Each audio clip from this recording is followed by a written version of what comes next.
एक मर्तबा हजरत इब्राहिम अलैहिस्सलाम ने मौत के फरिश्ते से अर्ज किया कि आप मुझे अपनी वो शक्ल दिखाएं जिसमें आप बुरे लोगों की रूह कब्ज करते हो। मलकुल मौत ने फरमाया, आप इसे बर्दाश्त नहीं कर सकते हो। हजरत इब्राहिम अलैहिस्सलाम ने कहा, मैं इसे बर्दाश्त कर सकता हूँ। इसके बाद मलकुल मौत अपनी असली शक्ल में आए, जिसका सर आसमानों पर और पैर जमीन पर थे। वो इंतहाई सिया रंग की शक्ल में मौजूद था और उसके मुंह और नाक से शोले भड़क रहे थे। हजरत इब्राहिम अलैहिस्सलाम इस मंजर को बर्दाश्त नहीं कर पाए और बेहोश होकर नीचे गिर गए। जब उन्हें होश आया तो मलकुल मौत से फरमाया, अगर गुनहगार इंसान को तुम्हारी ये शक्ल दिखाने के अलावा कोई और अजाब ना दिया जाए तो वही काफी है। फिर हजरत इब्राहिम अलैहिस्सलाम ने मौत के फरिश्ते से फरमाया, अब आप मुझे वो शक्ल दिखाए जिसमें आप नेक लोगों की रूह कब्ज करते हो। जब मलकुल मौत ने अपनी खूबसूरत शक्ल दिखाई तो हजरत इब्राहिम अलैहिस्सलाम ने कहा, नेक लोगों को इनाम के तौर पर आपकी शक्ल ही। एक दफा हजरत फातिमा ने सोने का लॉकेट पहना हुआ था और हजरत हसन और हुसैन को चांदी के कंगन पहनाए हुए थे।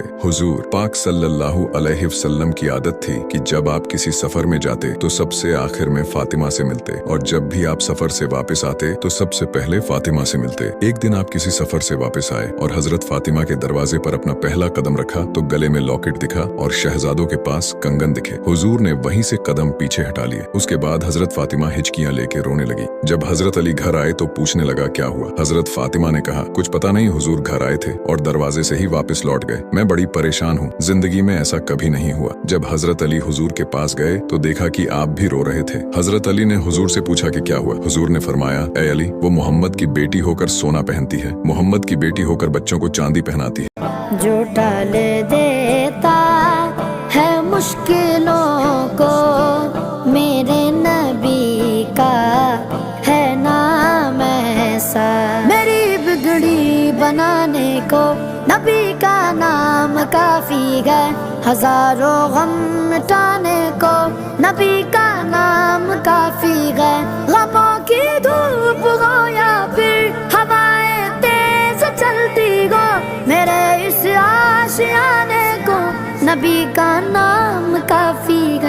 एक मर्तबा हजरत मूसा अलैहिस्सलाम ने हजरत आदम अलैहिस्सलाम से मुलाकात की और फरमाया, जब आपको अल्लाह ताला ने इतनी तवज्जो दी और तमाम फरिश्तों ने आपको सजदा किया और अल्लाह ने आपको हमेशा के लिए जन्नत में रहने का हुक्म दिया तो आपकी एक खता की वजह से सारे इंसान आज तक सजा पा रहे हैं। हजरत आदम अलैहिस्सलाम ने हजरत मूसा अलैहिस्सलाम से फरमाया, ये सब तूने कहाँ पढ़ा है? हजरत मूसा अलैहिस्सलाम ने कहा, ये सारी बात तो मैंने तौरात में पढ़ी है। हजरत आदम अलैहिस्सलाम ने फरमाया, तौरात अल्लाह ने कब लिखी थी? हजरत मूसा अलैहिस्सलाम ने कहा, जब इस कायनात का वजूद भी नहीं था। हजरत आदम अलैहिस्सलाम ने फरमाया, जब ये सारी बातें अल्लाह ताला ने इस कायनात को बनाने से पहले ही लिख दी तो इसमें मेरी खता कैसी है? इस बात को सुनकर हजरत मूसा अलैहिस्सलाम चुप हो गए और उसके पास कोई जवाब नहीं मिला। इसलिए दोस्तों, जो काम हम कर रहे हैं या आगे करने वाले हैं, ये सारी बातें अल्लाह के सिवा कोई नहीं जानता। हम किसी भी इंसान की बुराई को छोड़कर उसकी अच्छाई को ही। जब हजरत मूसा अलैहिस्सलाम कोहे तूर पर अल्लाह से बात करने के लिए जाते थे तो एक दिन आपने फरमाया, ऐ मेरे रब, जब हम बात करते तो हमारे बीच में कितना फासला होता है?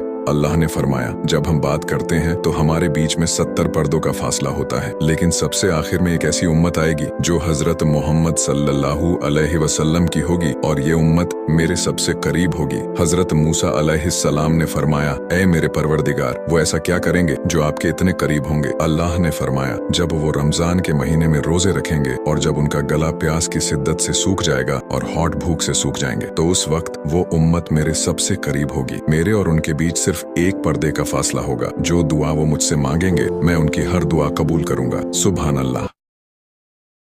जब हजरत मूसा अलैहिस्सलाम कोहे तूर पर अल्लाह से बात करने के लिए जाते थे तो एक दिन आपने फरमाया, ऐ मेरे रब, जब हम बात करते तो हमारे बीच में कितना फासला होता है? अल्लाह ने फरमाया, जब हम बात करते हैं तो हमारे बीच में 70 पर्दों का फासला होता है, लेकिन सबसे आखिर में एक ऐसी उम्मत आएगी जो हजरत मोहम्मद सल्लल्लाहु अलैहि वसल्लम की होगी और ये उम्मत मेरे सबसे करीब होगी। हजरत मूसा अलैहिस्सलाम ने फरमाया, ऐ मेरे परवरदिगार, वो ऐसा क्या करेंगे जो आपके इतने करीब होंगे? अल्लाह ने फरमाया, जब वो रमजान के महीने में रोजे रखेंगे और जब उनका गला प्यास की शिद्दत से सूख जाएगा और हॉट भूख से सूख जाएंगे तो उस वक्त वो उम्मत मेरे सबसे करीब होगी। मेरे और उनके बीच सिर्फ एक पर्दे का फासला होगा। जो दुआ वो मुझसे मांगेंगे मैं उनकी हर दुआ कबूल करूंगा। सुभान अल्लाह।